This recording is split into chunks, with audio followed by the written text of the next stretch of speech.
He's the head coach of the Cal Poly Mustangs. John Smith, welcome. Hi, CJ. Good to see you. Good to see you. I think you were my first and one of my only guests during the pandemic. I think you did come in during Black History when I started celebrating Black History and offering my mic to people and talking about everything. Right. I think you came in studio. We were trying to figure out, it was you and maybe one partner and then Coast Nutra. Coast Nutra, Hector Escalante. So thank you. You're welcome.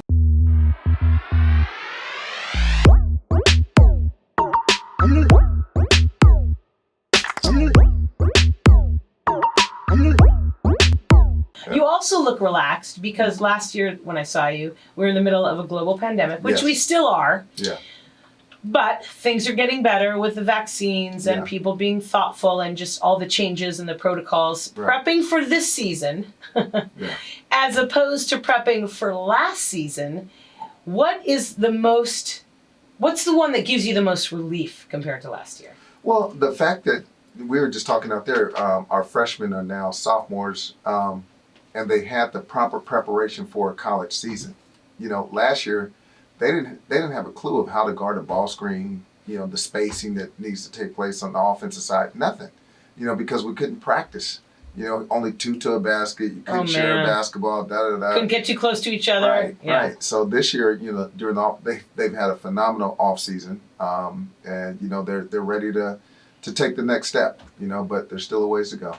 And I noticed that you have quite a few transfers this year. You've got 2 grad students, which means some more maturity. Right. And then you've got 2 other kids. Yes. So tell me a little bit about why you've got 4 kids coming in from other schools. That doesn't happen very often, right? Right. You know, the NCAA changed the rules and allowed us to have kids transfer and be eligible right away. So we thought it would be a perfect opportunity for us, being so young, to infuse them with some older guys, you know, and they needed it. And we were fortunate to get some great transfers. Jacob Davison, grad transfer from Eastern Washington, just a phenomenal kid, but even a better basketball player. I mean, he is a phenomenal basketball player. He just knows how to play, very mature. And then Trayvon Taylor is another kid we got from University of Wyoming and James Madison. He is a junior, so we'll have him for 2 years, and he's a grown man. You know, and nice. And you know, so it was much needed for the locker room, but more so for where we're going with this program. He's the head coach of the Cal Poly Mustangs in his 3rd season. We're calling it a 3rd season, even though it was partially not a full season, but we're giving him 3 because he's amazing, and we want to do that. And you've got a question about the transfer. When you're recruiting, because you've been recruiting since you were at Fullerton, I mean, you know how to recruit. Right. Do you look for grad students? Because it seems like it's a different dynamic when you're getting kids that have already graduated.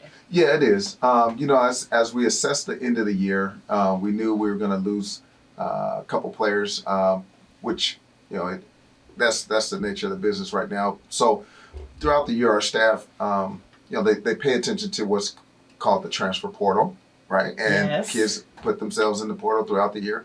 Right now, it's already at 78 kids. Wow. Wait, right now? Right now. Are we in the first week of the season? Yeah. And last year it got up to, I want to say, it was ridiculous, almost 1,000 kids last year. And when you're in the transfer portal, you can't play, right? No. So you're just sitting there. You're just hoping. Hoping. And your team is, he doesn't want to be here, so doesn't come to practice. Do they still keep their scholarship?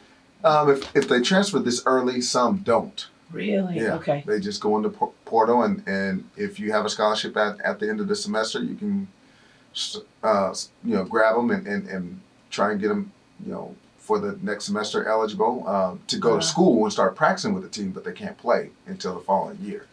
You know, so. I picture a long hallway like from Star Wars, this portal. Where they push a button and then they zoom to the other end to the other school. You kind of hope it's that way, but it's not. A couple things. You also have a new assistant coach. I looked this guy up. This guy is legit. Keith Berard. You just got him literally a few months ago. He was 10 years at Houston Baptist, coached at Texas Southern, went to the NCAA tournament, played at Southern Utah. How did you find this guy? Did you know him? I've known him for a long time. Really? And it's funny, like, he's the perfect fit for me in what we were looking for. And he and I have known each other since 99, 2000. When I was at CSI, College of Southern Idaho, as assistant coach. He was assistant coach at Eastern Utah in Price, Utah.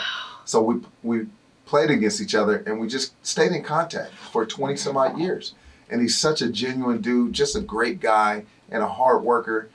His wife is a school teacher. She was able to come out here and get a job as a teacher, and That's and everything just fell into place. And the guys love him, and he's just a perfect fit for us. When you bring someone like that in with all that experience, is there a chance that they just come here for a year or two and then go on to be a head coach? Or do you behind the scenes have an agreement like, hey, I need you to stay here with me while I'm here? How does that go down? Well, he and I have such a great relationship. I told him, he's a professional assistant coach, right? He understands that role, but he does have aspirations of becoming a head coach, just like I did when I moved to Fullerton as an assistant coach. And I told him I would help him as much as I can and preparing, to be in that seat. And I do that with all my assistants, David Hansen and Justin Downer as well.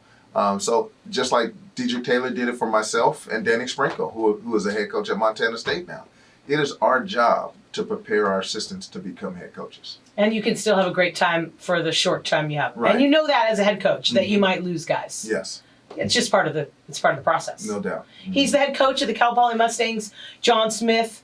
A question about COVID protocols. We watched Cal Poly football. It doesn't matter how they did. We watched them get in almost a full season. I mean, they're doing a pretty good job. You look around the area, people are doing the right thing with COVID protocols. How are you learning from a situation like that in the same school, different department, keeping the kids healthy, safe, and having enough numbers on the court? Right. Well, first and foremost, kudos goes out to our administration, our president Armstrong and Keith Humphreys and all the protocols that they put in place before the year even started. Every athlete had to be vaccinated before they came back to campus. There was a little struggle with some. We all knew that. We know. But, to put that in place, and then, we were being tested twice a week. So they've done everything they can to make sure that we're safe and give us this opportunity to have a normal season. And, we've just been following whatever they've been asking us to do. And so far, so good, knock on wood. Right. That we haven't had any hiccups. Goodness. And what about full gyms?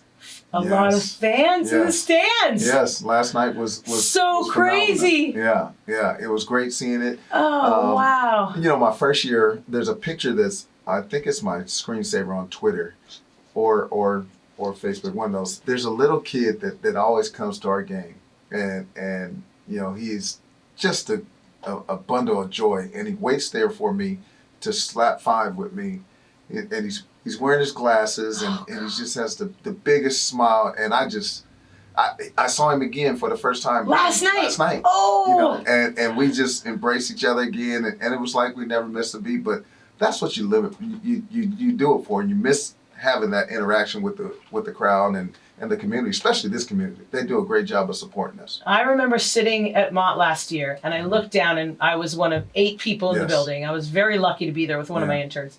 And even the bench was separated. The guys were sitting 10 feet apart. You didn't even have a bench where guys sat next to each other. Right. And you could hear everything that was said at the bench, everything that coach said, which was interesting for someone like me that's never seen that except when I've sat on the court. Right. But it was just so different. And then to have a building full, the energy, how it shifts. I was at a concert, my first one since the pandemic, 2 weeks ago, Vina Robles. And the lead singer looked out at the audience for a minute, and he didn't say anything. And there was like this little uncomfortable, like maybe 4 seconds. And he says, I am never going to take this for granted again. Right. That's what he said. He said, you don't know how much joy I have seeing you out. And it wasn't even full. It was half full because everything, they're being safe. But to see a performer, and basketball players are still performers, they're in front of a crowd, have that reaction. I can only imagine a 19 or a 20-year-old kid who's used to playing in front of a crowd coming back to that crowd. It's got to energize everybody. Oh, definitely. It was a different feeling. How about your own well-being, your own frame of mind, the way you feel in your own skin now after going through a pandemic as a head coach? How has it changed your perspective? Oh, it's changed a lot. It's a good question because I had this conversation with a fellow coaching friend of mine, and just like we were talking about taking things for granted, you don't realize just how special this profession is and the impact that we can have and the platform that we have, and and you can't take it for granted. Even though, the pandemic caused it to be a struggle last year, you still had an opportunity to change lives and impact people on a daily. And you got to focus on those things. And that's what I try and do. So my well-being my mentals are great, and I'm just fortunate to be the head coach in this fabulous community. Oh my gosh, you're so lucky. What about the kids? What about some of the men? Have you had any? Obviously, you don't have to say their names. Have you had any come to you that have just really struggled through this and are like finally coming out of it? Anybody? Yeah, last year we had a couple issues, and you don't realize just how lonely it is when you got to go into quarantine and you don't know what you don't know. Like your body, like I caught COVID, after season, and I didn't understand what they were going through until I caught it. Mm-hmm. I was in my bed catching chills and just couldn't. I wasn't myself. Right. And even afterwards, couldn't catch my breath the way I normally could, and so a lot of things go in your mind that make you start thinking crazy. Because you're alone too. Yeah, because you're alone. So when our guys were in quarantine, we were making sure that we were, trying to keep them engaged with Zoom and just they were part of the meetings and everything. Oh, just, good. Just That's trying good. to stay in touch with them. And how are they now, health-wise? How are we doing physically, ready for the season? So far, everybody's good. Ooh. Everybody's good. We had one casualty last year at the end of the year. Aiden Prukop, unfortunately, tore his ACL in practice. And he's out this year, but he just got cleared to do some running. And, oh, good. And so he was running today, and we sent him a little caption of "Run, Forrest, run." Oh, that's so cool. So, thank you for coming in studio, because I know practices.